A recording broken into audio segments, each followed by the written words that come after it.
Hey guys, my name is Ryan. My preferred pronouns are Z and Zer. Oh, I'm a drug addict.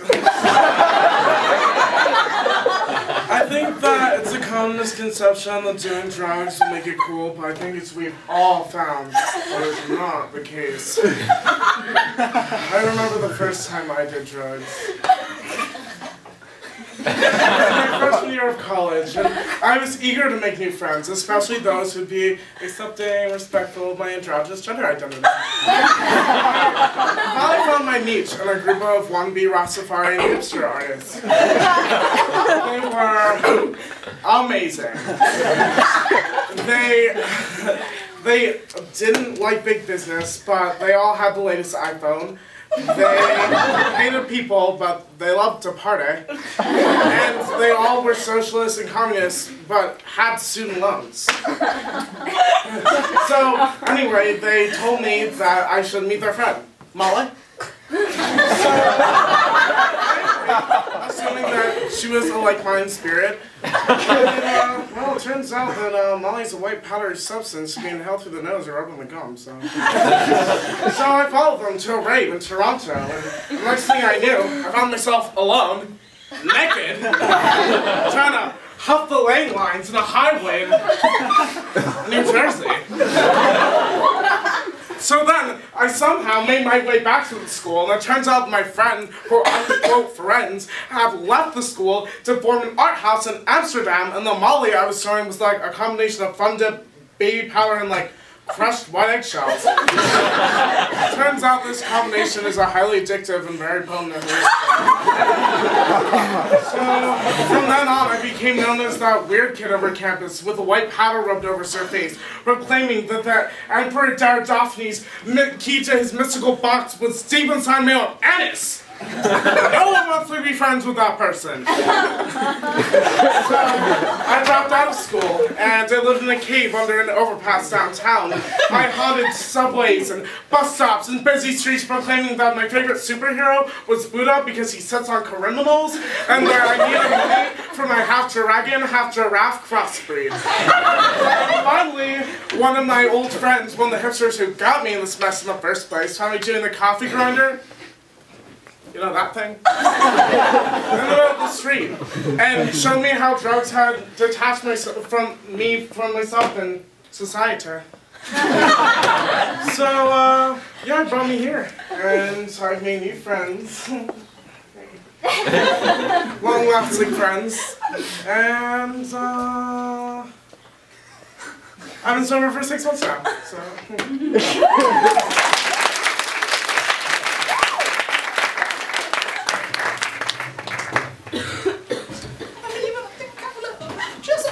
Lavinia! Prithee, tell me what the fuck has happened to thee? What, canst thou not speak? Thy tongue is being cut out! Oh, I will find the perpetrator. Canst thou now write the oppressor's name on a sheet of paper? Thy hands? They've been cut off!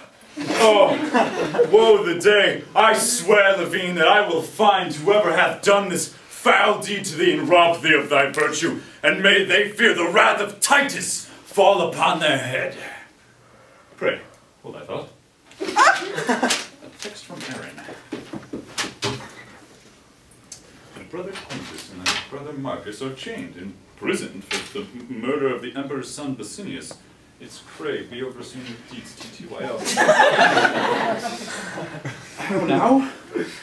My brother's murderers and of my best friend Basinius? No, I can't believe this to be true. Aaron, what news? Not any good news, I'm afraid. Thy brothers too are to be put to death, and the authorities have a request from thee. They want thy severed dexter hand. My hand? What would they be wanting with my hand? They said it would set thy brothers free. If thou wants, thou could give thy hand to me, and I'll deliver it to them and set thy brothers free. What's up, Lavinia? Hey. This fucking sucks! Come on, let's get this over with.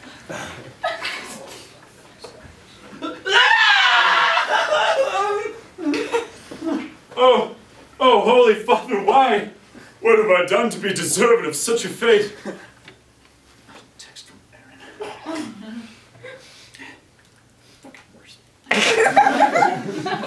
Lol. It is I who holds thy brothers, and I lied about thy hand. What the fuck is that supposed to mean? And now a picture message. Is that my brother's heads? And my severed hand? Aaron, what is the meaning of this text? Thou art dumb as thou art skilled at games. The meaning is I killed thy dearest friend Vicinius and planted on thy eyes. Then I killed them both and tricked thee into cutting off thy playing hand so thou couldst ne'er beat me at games again. So. You bitch! Let's fight.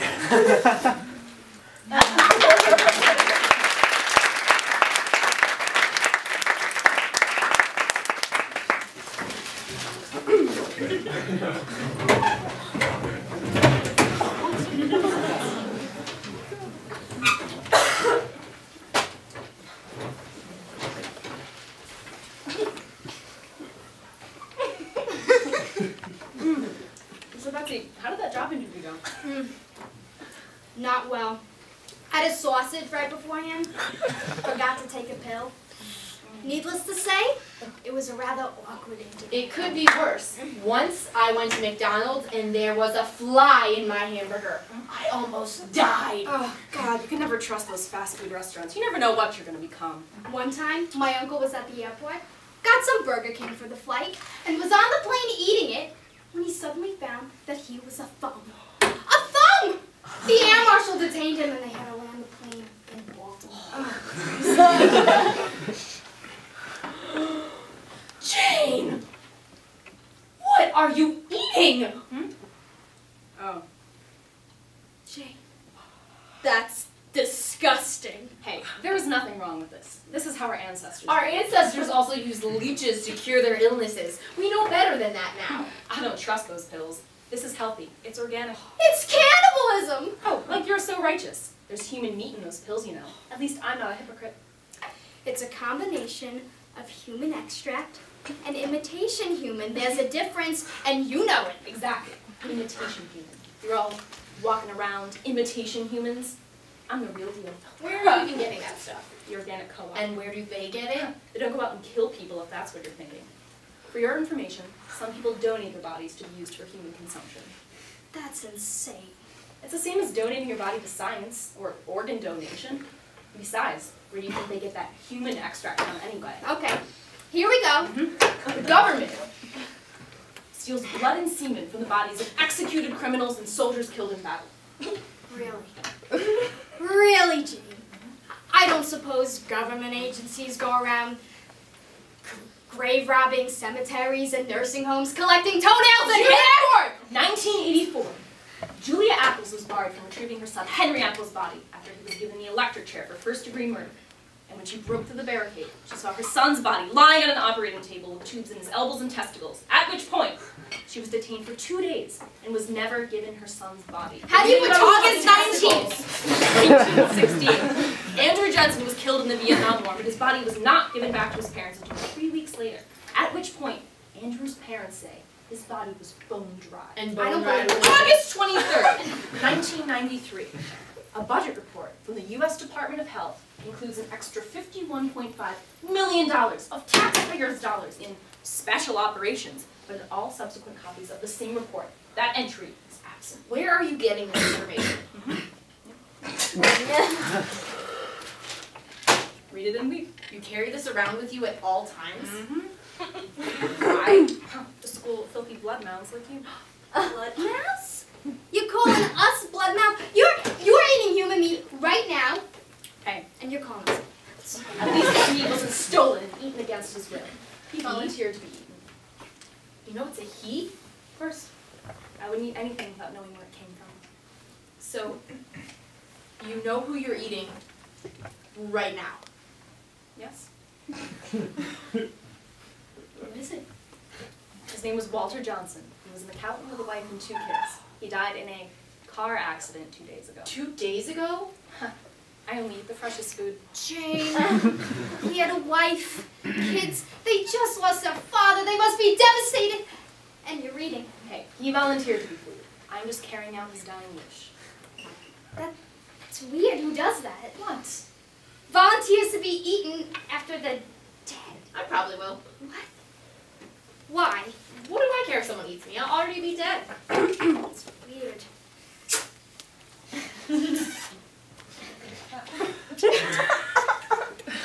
What are you doing? I learned this from my dad. If you suck on yourself long and hard enough, you'll eventually digest enough of your own skin cells to turn back into a human. Why are you doing that? I'm out of pills. Oh, I could give you one of mine. This works just as well. You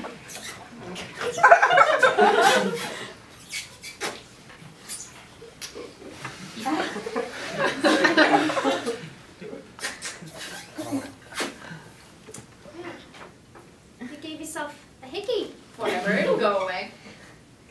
Am I the only person around here who pops pills to regain their human form after eating like a normal person?